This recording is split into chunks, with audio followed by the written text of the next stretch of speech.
Hello दोस्तों, मैं मुकेश यादव आप सभी को अपने इस YouTube channel GS world wide पर हार्दिक स्वागत करता हूं। मगध साम्राज्य के उदय के बारे में अध्ययन करेंगे, जो कि मगध साम्राज्य के बारे में सर्वप्रथम कहा जाता है कि जानकारी कहाँ मिलता है। तो सर्वप्रथम जानकारी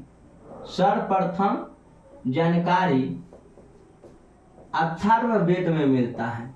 अथर्ववेद और अथर्ववेद में जानकारी मिलता है तो कहा जाता है कि उस समय है जो आपको मगध का नाम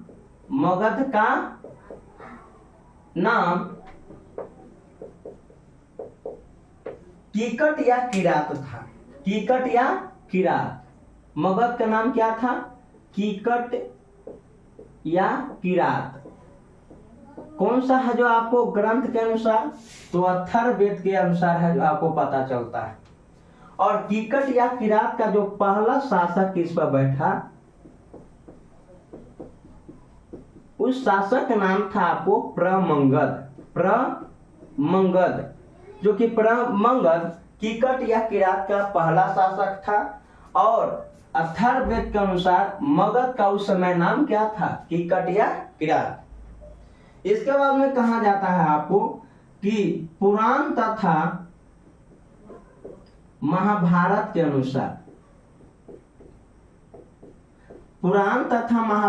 अनुसार कहा जाता है कि इस दोनों ग्रंथ के अनुसार मगध का पहला जो आपको वंश हुआ, मगध का पहला वंश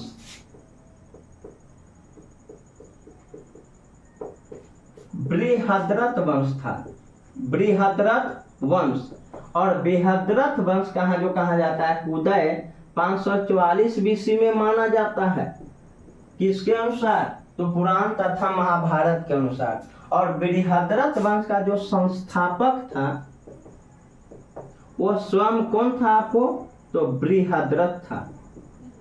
कौन था आपको? बृहद्रथ। और बृहद्रथ के कहा जाता है आपको कि पिता का नाम क्या था? वसु। बृहद्रथ के पिता का नाम क्या था? वसु। और बृहद्रथ के पुत्र हुआ सबसे प्रतापी पुत्र, जिसका नाम था जरासंध। और कहा जाता है आपको कि बृहद्रथ ने है जो अपने शासन काल में सबसे है जो आपको प्रमुख का काम किया कि राजधानी कहाँ बनाया था बृहद्रथ ने? राजधानी तो बनाया था गिरिब्रज को। गिरिब्रज या इसी को कहा जाता है आपको राजगीर।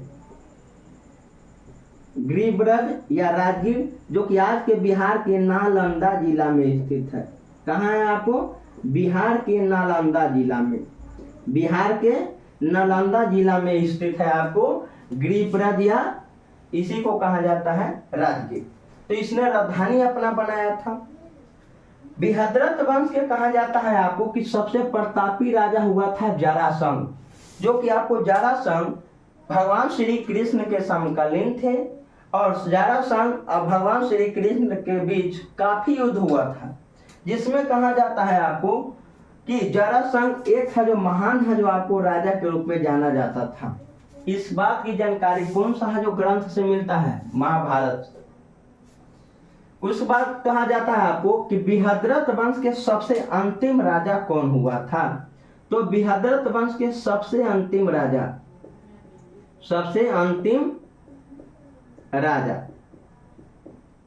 उस राजा का नाम था आपको रिपुंजय, जो कि रिपुंजय किसका पुत्र था आपको? जरासंध का। रिपुंजय के पिता कौन था आपको? जरासंध। रिपुंजय के पिता कौन था? जरासंध।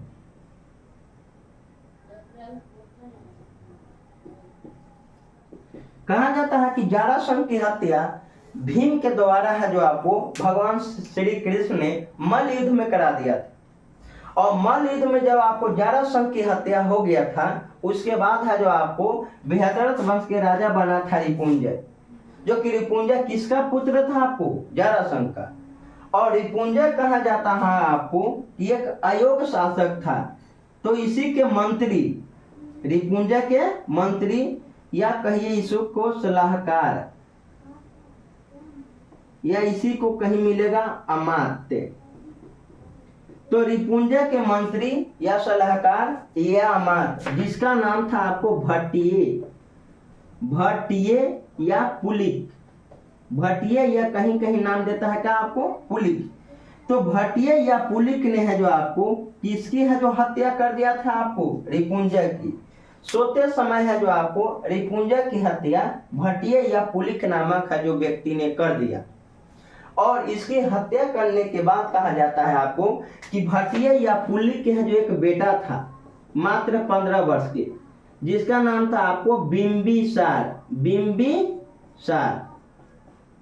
तो कहा जाता है कि भट्टिये या पुलिक जो कि आपको रिपुंजय की हत्या कर दिया, और हत्या करने के बाद मगध साम्राज्य में कहा जाता है आपको एक नए है जो आपको वंश का उदय हुआ। मगध साम्राज्य में एक नए वंश, और उस वंश का नाम पड़ा आपको हर्यंक वंश। और हर्यंक वंश का है जो आपको दूसरा नाम है आपको पितृहंता वंश। इस वंश का है जो आपको उदय कहा जाता है 544 बीसी से लेकर के 412 बीसी तक माना जाता है। कहा जाता है आपको कि हर्यक वंश के बारे में जानकारी कहाँ मिलता है। तो हर्यक वंश के बारे में जानकारी कहा जाता है आपको कि बौद्ध धर्म के अंगुत्तर निकाय में और जैन धर्म के है जो आपको भगवती सूत्र में कहा जाता है आपको कि बौद्ध धर्म के अंगुत्तर निकाय के अनुसार मगध का पहला राजवंश हर्यक वंश को माना जाता है। लेकिन वही महाभारत और पुराण के अनुसार मगध का पहला राजवंश बृहद्रथ वंश को माना गया। और अथर्ववेद के अनुसार पहला जो शासक हुआ वो आपको कौन हुआ आपको प्रमंगत। क्लियर है। तो सबसे प्राचीनतम राजवंश पूछेगा मगध पर तो आपको बताना है बृहद्रथ वंश। लेकिन बौद्ध ग्रंथ के अनुसार सबसे प्राचीनतम कहेगा तो हर्यक वंश। और हर्यक वंश के कहा जाता है संस्थापक कौन था। तो हर्यक वंश के संस्थापक बिंबिसार जो कि बिंबिसार मात्र 15 वर्ष की आयु में है जो आपको मगध का राजा बन गया था अपने पिता भट्टिये या पुलिक की सहायता से। बिंबिसार का कहा जाता है कि उपनाम क्या था। तो बिंबिसार का उपनाम था आपको श्रोणिक जो कि बिंबिसार का उपनाम श्रोणिक कहाँ पर वर्णन मिलता है तो मिलता है जैन ग्रंथ में। तो इसको श्रोणिक कहा गया जैन ग्रंथ में इसका नाम क्या पड़ा आपको श्रोणिक। कहाँ पर तो भगवती सूत्र में। क्लियर है तक। कहा जाता है आपको कि बिंबिसार शासक बना था तो अपनी राजधानी कहाँ बनाया था तो वहीं पर आपको राजधानी था राजधानी कहाँ था आपको राजगृह या गृहब्रज कहिए या राजगीर कहिए, राजगीर या गृहब्रज। कहा जाता है आपको कि राजगीर शहर का जो आपको निर्माण किसने किया था तो बिंबिसार ने। राजगीर शहर का जो आपको निर्माण किसने किया था आपको बिंबिसार ने। राजगीर शहर का जो आपको या नगर की स्थापना किसने करवाया था आपको स्थापना तो बिंबिसार ने। लेकिन वास्तुकार कौन था आपको राजगीर शहर का जो वास्तुकार पूछेगा वास्तुकार। तो वास्तुकार था आपको महागोविंद। वास्तुकार कौन था आपको महागोविंद। राजगीर शहर का वास्तुकार कौन था महागोविंद।